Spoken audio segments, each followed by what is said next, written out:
Most people wake up every morning already defeated, not by failure, not by tragedy, but by their own mind. Before anything happens, anxiety has already written the story. Before life speaks, fear answers for it. 2,000 years ago, a man who lived among emperors, betrayal, exile, and constant danger warned us about this exact condition. He said the greatest suffering does not come from reality, it comes from the imagination. And today, more than ever, we are living proof. You are not overwhelmed because life is hard. You are overwhelmed because your mind has never been trained. Seneca did not teach comfort. He taught psychological armor. He taught how to remain calm when the world collapses, how to be unshaken when everything is uncertain, and how to become mentally untouchable in a society designed to weaken you. This is not motivation. This is ancient survival wisdom for the modern mind. Stay with me, because by the end of this video, you will never look at fear, anxiety, or control the same way again. Most people think wisdom comes from adding more money, more success, more recognition, more noise. But Seneca believed the opposite. He believed wisdom begins the moment you start subtracting.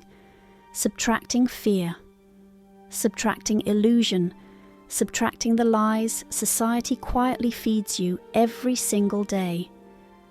Seneca lived in one of the most chaotic periods of Roman history: political instability, betrayal, exile, sudden death, extreme wealth beside extreme suffering.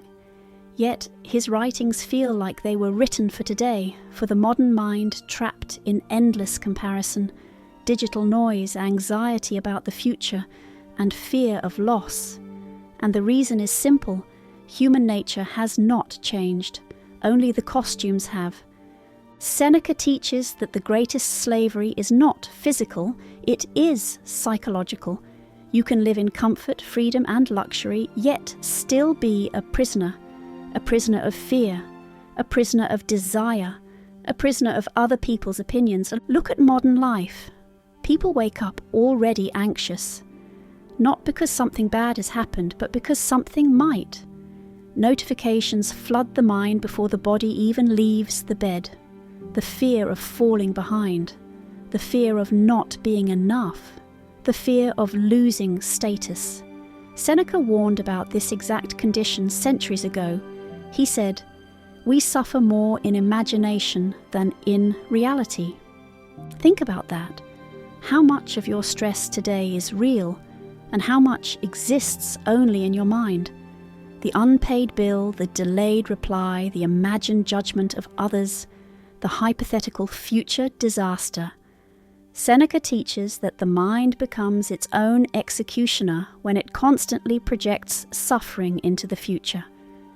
In today's world, this looks like checking your phone every few minutes, comparing your life to curated illusions, measuring your worth by numbers that reset every day. Seneca would say this is madness, because you've handed your peace to things you do not control. One of Seneca's core teachings is this: external events do not disturb us, our judgments about them do. That means the problem is not failure, loss, rejection, or delay. The problem is the story you tell yourself about them. Imagine losing your job today. Most people immediately spiral. I'm a failure, I'm falling behind, my life is ruined.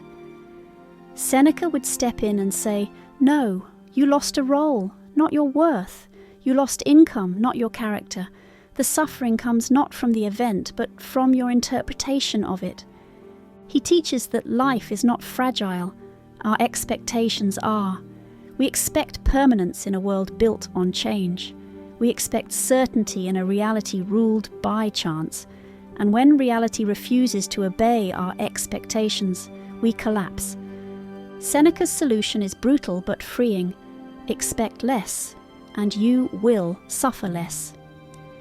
This doesn't mean becoming passive or weak. It means becoming psychologically invincible. It means rehearsing loss so it no longer terrifies you. Seneca practiced what he called voluntary discomfort, intentionally imagining poverty, exile, illness, and death, not to become pessimistic, but to strip fear of its power. In modern terms, this is the opposite of toxic positivity. It is emotional armor. Think about how afraid people are today of losing comfort, losing Wi-Fi, losing validation, losing convenience. Seneca would say that dependency on comfort is a hidden form of weakness. The more you need things to go your way, the more fragile you become. He famously wrote that wealth is not having much, but needing little. In today's world, where success is defined by accumulation, Seneca flips the equation. He says the richest person is the one who desires the least because they are immune to deprivation. Look around. People chase promotions they don't enjoy to buy things they don't need to impress people they don't like. Seneca would call this self-inflicted misery. He believed that most people are exhausted not because life is hard, but because they are chasing illusions that never satisfy. Another of Seneca's deepest teachings is his relationship with time. He believed time is the only true currency, and yet it is the one people waste the most. He said, "It is not that we have a short time to live, but that we waste much of it." Modern life proves him right. Hours disappear scrolling, days vanish worrying, years pass postponing happiness until some imaginary future moment. Seneca teaches that life is not lived later, it is lived now, or not at all. Think about how many people say, "I'll start living once I have more money," or "once I'm successful," or "once things calm down." Seneca would say you are already dead because you are postponing life. He believed that awareness of death is not morbid, it is clarifying. When you remember that tomorrow is not guaranteed, you stop tolerating nonsense. You stop wasting time on people who drain you. You stop chasing meaningless status. You become precise with your energy. In today's world, this looks like setting boundaries, saying no, walking away from environments that erode your peace, choosing depth over noise. Seneca also speaks deeply about anger, an emotion that dominates modern society, online outrage, road rage, workplace resentment. He believed anger is a temporary madness, a fire that burns the one who carries it more than the one it is aimed at. He teaches that anger never improves a situation, it only makes you lose control, and control is power.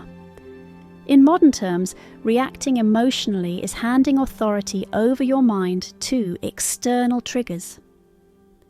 Think about social media arguments. Someone insults you, and suddenly your mood is ruined for hours. Seneca would say you allowed another person's words to become your master. True strength to him was the ability to remain calm in chaos, not passive, not silent, but internally unshaken. One of the most misunderstood parts of Seneca's philosophy is his view on pleasure. He was not against pleasure, but he warned against becoming dependent on it. Pleasure should be enjoyed, not required. In modern life, this looks like dopamine addiction, constant stimulation, endless entertainment. Seneca would say the mind becomes weak when it cannot sit in silence, when it cannot endure boredom, when it cannot exist without distraction. He believed that the disciplined mind is the free mind, and discipline is not punishment, it is self-respect. At the core of all Seneca's teachings is one radical idea.